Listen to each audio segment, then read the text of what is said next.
제3독서 봉독하겠습니다. 마가복음 3장 20절부터 35절까지의 말씀입니다. 지렙에 들어가시니 무리가 다시 모임으로 식사할 겨를도 없는지라. 예수의 친족들이 듣고 그를 불러 나오니 이는 그가 미쳤다 함일러라. 예루살렘에서 내려온 서기관들은 그가 바알세불이 집혔다 하며 또 귀신의 왕을 힘입어 귀신을 쫓아낸다 하니 예수께서 그들을 불러다가 비유로 말씀하시되 사탄이 어찌 사탄을 쫓아낼 수 있느냐. 또 만일 나라가 스스로 분쟁하면 그 나라가 설 수 없고 만일 집이 스스로 분쟁하면 그 집이 설 수 없고 만일 사탄이 자기를 거슬러 일어나 분쟁하면 설 수 없고 망하느니라. 사람이 먼저 강한 자를 결박하지 않고는 그 강한 자의 집에 들어가 세간을 강탈하지 못하리니 결박한 후에야 그 집을 강탈하리라. 내가 진실로 너희에게 이르노니 사람의 모든 죄와 모든 모독하는 일은 사하심을 얻되 누구든지 성령을 모독하는 자는 영원히 사하심을 얻지 못하고 영원한 죄가 되느니라 하시니 이는 그들이 말하기를 더러운 귀신이 들렸다 함일러라. 그때에 예수의 어머니와 동생들이 와서 밖에 서서 사람을 보내어 예수를 부르니 무리가 예수를 둘러 앉았다가 여짜오되 보소서 당신의 어머니와 동생들과 누이들이 밖에서 찾나이다. 대답하시되 누가 내 어머니이며 동생들이냐 하시고 둘러 앉은 자들을 보시며 이르시되 내 어머니와 내 동생들을 보라. 누구든지 하나님의 뜻대로 행하는 자가 내 형제요 자매요 어머니이니라. 아멘. 우리에게 주시는 주님의 말씀입니다. 하나님 감사합니다. 오늘은 성령 강구 두 번째 주일입니다. 지난주에는 성령 강림, 성령 경험, 그러면 정체성을 확립한다. 신앙의 정체성, 자아 정체성. 많은 사람들이 신앙의 정체성이나 자아 정체성이 확립되었다고 생각을 하지만 성경으로 보면, 신앙으로 보면, 하나님으로 보면 자아 정체성이 없는 것과 마찬가지인 삶이 참 많다는 것이죠. 그리스도인으로서, 신앙인으로서 정체성을 가지고 있다는 이야기는 말씀을 기초로 해서 하나님의 뜻을 그 기반으로 해서 하나님의 뜻대로 살아가는 삶, 세상의 유혹과 시험과 핍박과 고난이 아무리 거세게 닥쳐온다 할지라도 마치 예수처럼 예수를 만나서 신경험을 하고 하나님 경험을 하고 성령의 경험을 하고 난 사도 바울처럼 어떠한 역경 속에서도 그 신앙인이라는 하나님을 섬기는 사람이라고 하는 그것을 버리지 않고 그 길을 가는 모습, 이것이 정체성을 가진 모습이다 라고 했습니다. 성령의 경험을 한 사람만이 그 길을 갈 수 있다. 타협하지 않고 무언가에 얽매이지 않고 그저 하나님께서 우리에게 말씀하신 생명과 사랑의 삶을 살아갈 수 있다라고 말씀드렸습니다. 그리스도인으로서 정체성을 갖지 못하면 그리스도인으로서 사는 것이 얼마나 힘들고 안타깝고 어려운지 모릅니다.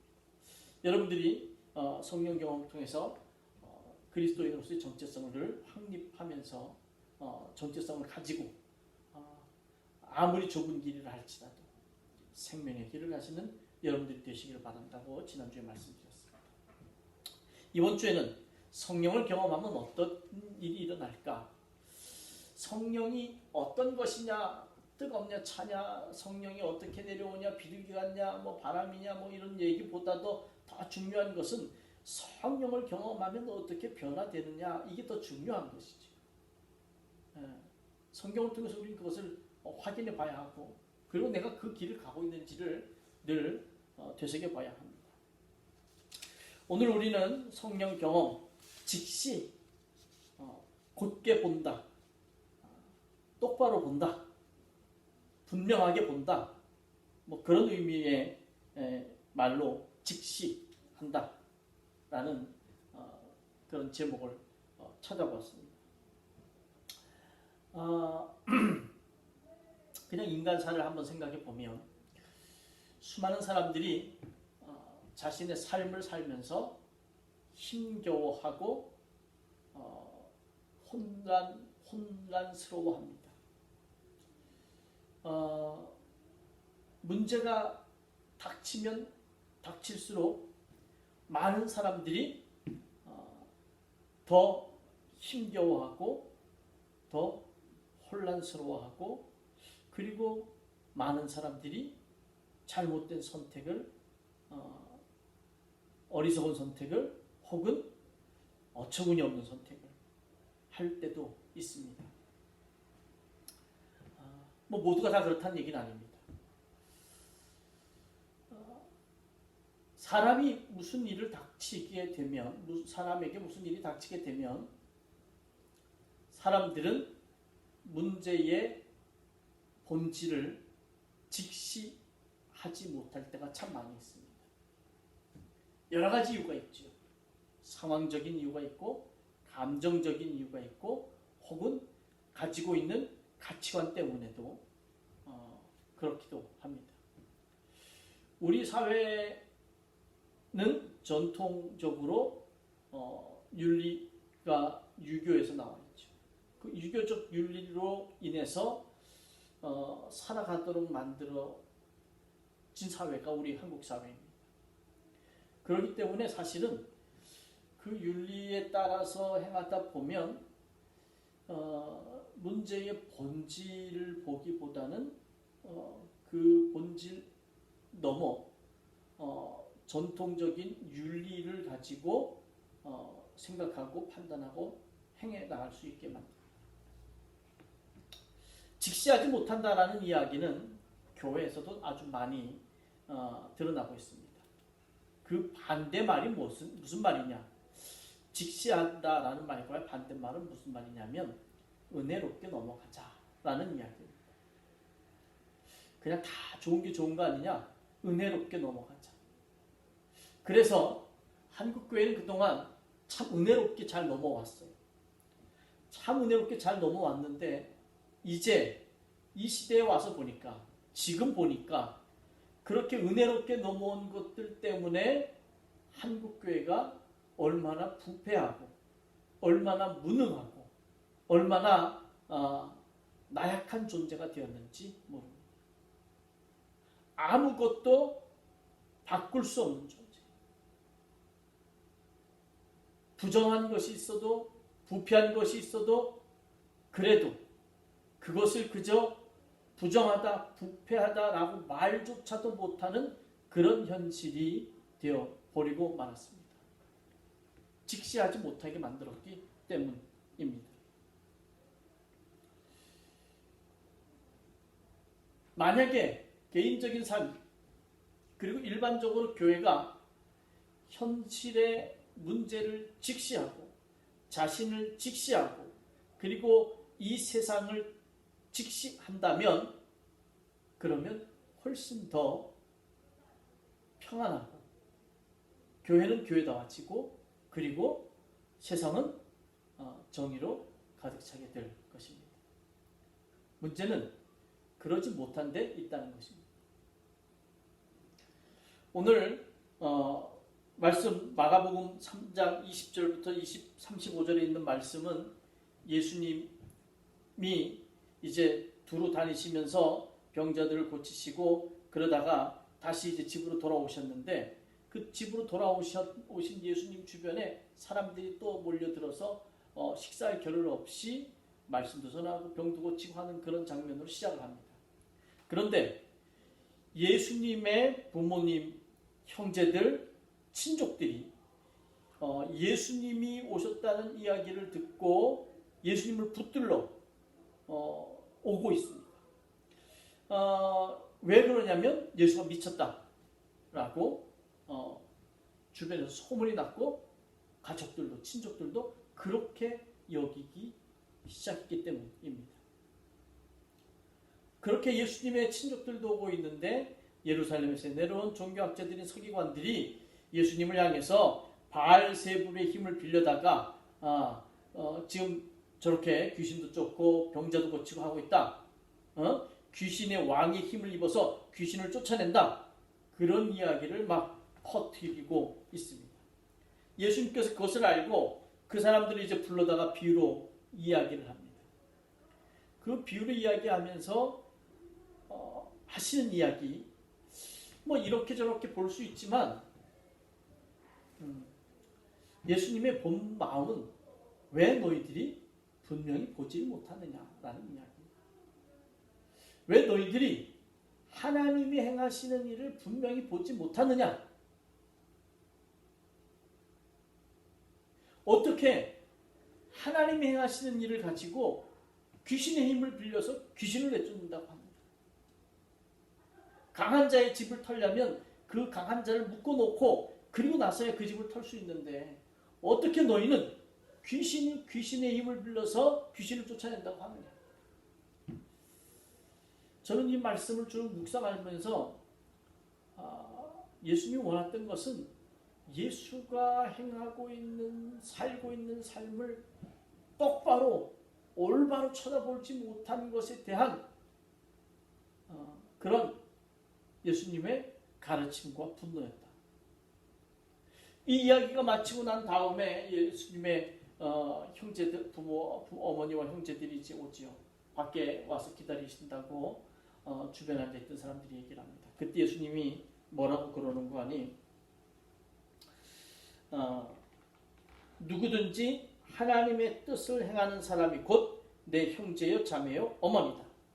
하나님의 뜻에 순종하는 사람, 하나님의 뜻을 행하는 사람, 이 사람이 내 가족이다 라는 이야기를 합니다.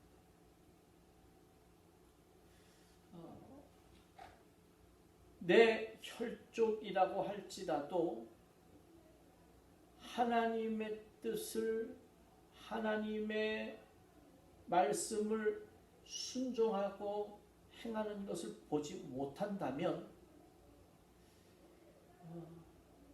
이것은 아니다 라는 이야기를 하고 있습니다. 메시지 성경에서는 거기 중간에 이런 것을 좀 보탭니다. 한 문장을 보태는데 순종이 피보다 진하다 라는 말을 보탭니다.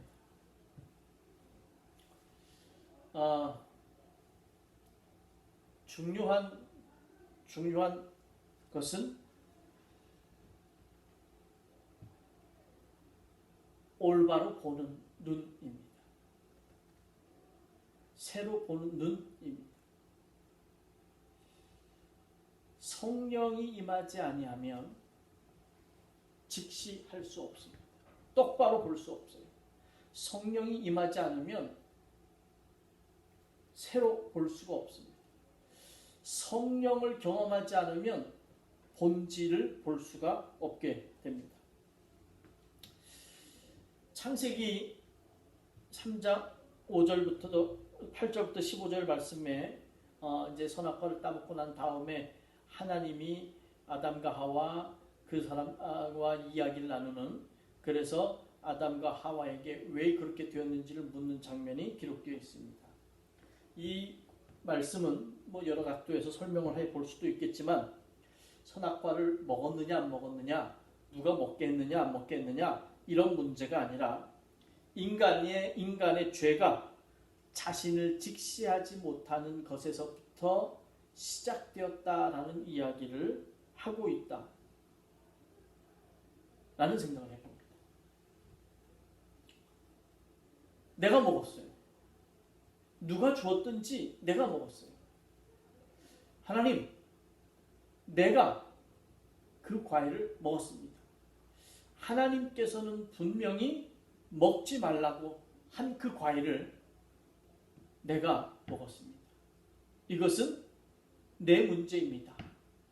자신을 직시할 수 있어야 했던 아담, 하와 모두가 다, 아담은 하와에게, 하와는 뱀에게 서로에게 핑계를 대고 그 원인을 돌렸습니다. 자신을 직시하지 못한 모습, 여기에 죄의 시작이 있다라는 이야기를 저는 창세기 3장 8절부터 15절 사이에서 발견합니다. 나를 직시할 수 있는 힘, 그것은 성령이 우리 가운데 임하지 아니하면, 성령을 경험하지 아니하면 나를 직시할 수가 없어요. 늘 무슨 문제가 생기면 다른 사람에게 원인을 찾거나 핑계를 대요. 성령을 경험해서 자신의 삶을 직시하지 못하면 늘 곁눈질로 다른 사람의 삶을 보고 부러워하고 아쉬워하고 안타까워하고 질투하고 욕심내고, 그러다가 자신을 직시하지 못한 가인과 아벨 중에서 가인은 아벨을 죽이는 일이 성경에 기록되어 있습니다.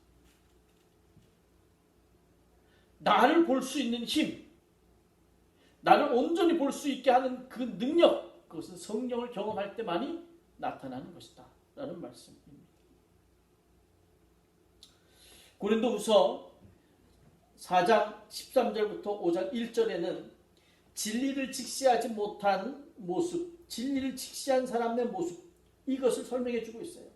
진리를 직시한 사람, 그런 사람은 직시한 사람은 겉사람은 낡아져도 속사람은, 내적 사람은 나날이 새로워진다.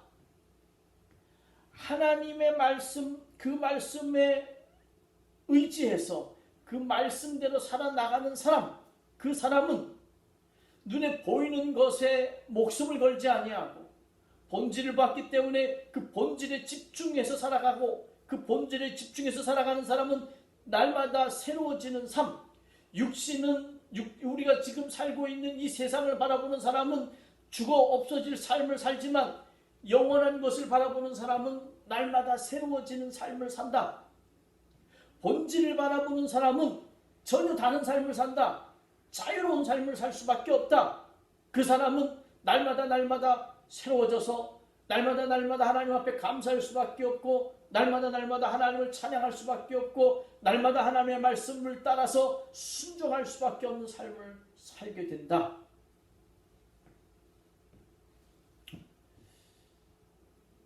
진리를 직시할 때, 하나님을 분명히 바라볼 때 이러한 일이 일어날 수 있다.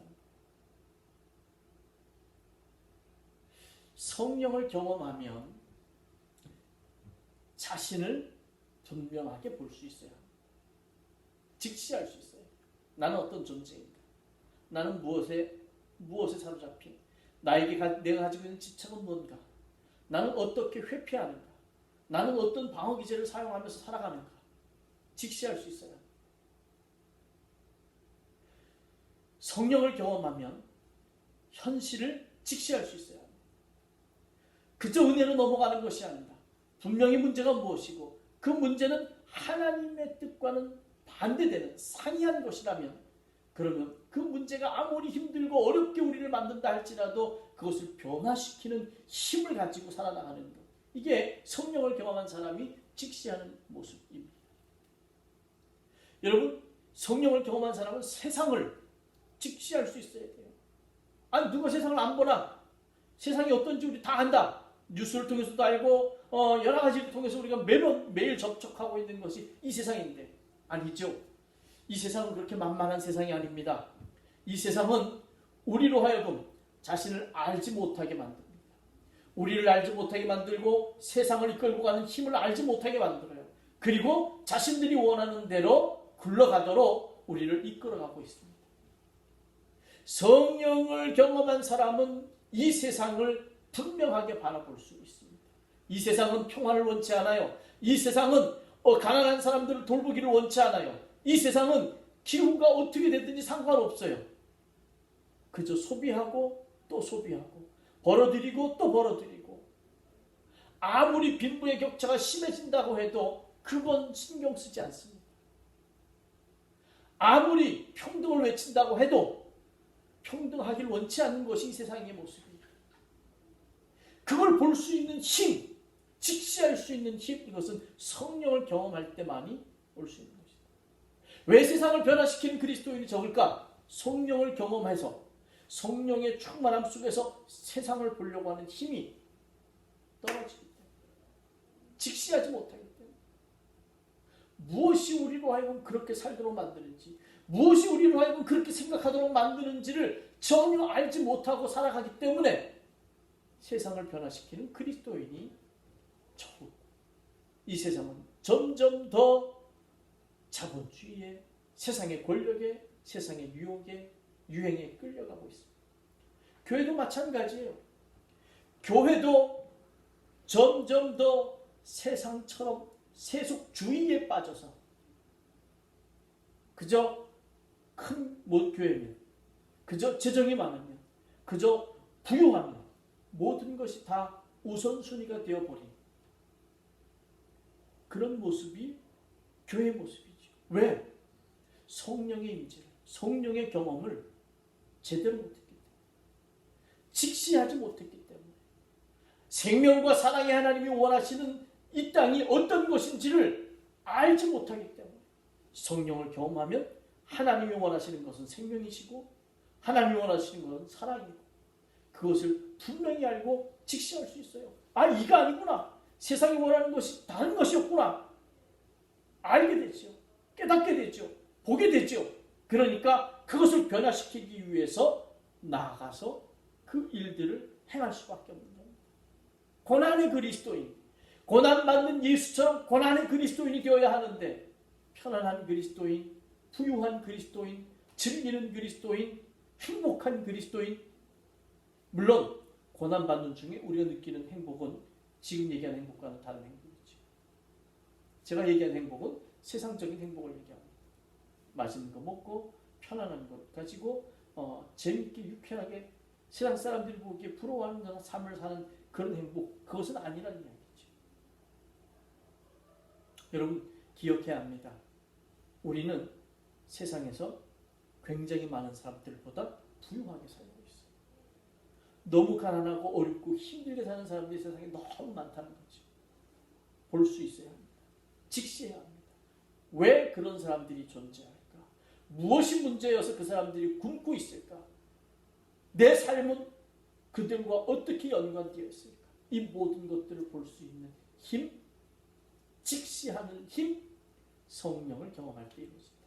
우리 사랑하는 성도들이 성령을 경험하고 그 성령 경험을 통해서 나를 온전히 보아 내가 하나님 앞에 어떤 존재인지, 내가 어떻게 살아가는지, 나 때문에 어떤 문제들이 일어나는지, 나로 하여금 나 때문에 어떤 사람들이 상처를 받고 있는지, 내가 어떤 길로 가야 하나님이 원하시는 길로 갈 수 있는지 자신을 볼 수 있기를 바랍니다. 그리고 현실을, 진리를 보고 하나님을 보고 그 하나님의 진리를 온전히 이 세상에 대입시켜서 무엇이 옳은 것이고 무엇이 그른 것인지, 어디 가서 내가 앉아 있어야 하고 어느 곳을 떠나야 하는지, 내가 가서 헌신하고 희생해야 될 곳이 어디이고 어디 가서 눈물을 씻기우고 어디 가서 그 고난에 같이 동참해야 되는지 분명히 보고 행할 수 있는 그런 성령을 경험한 자로서 살아가기를 주의 이름으로 간절히 축원합니다.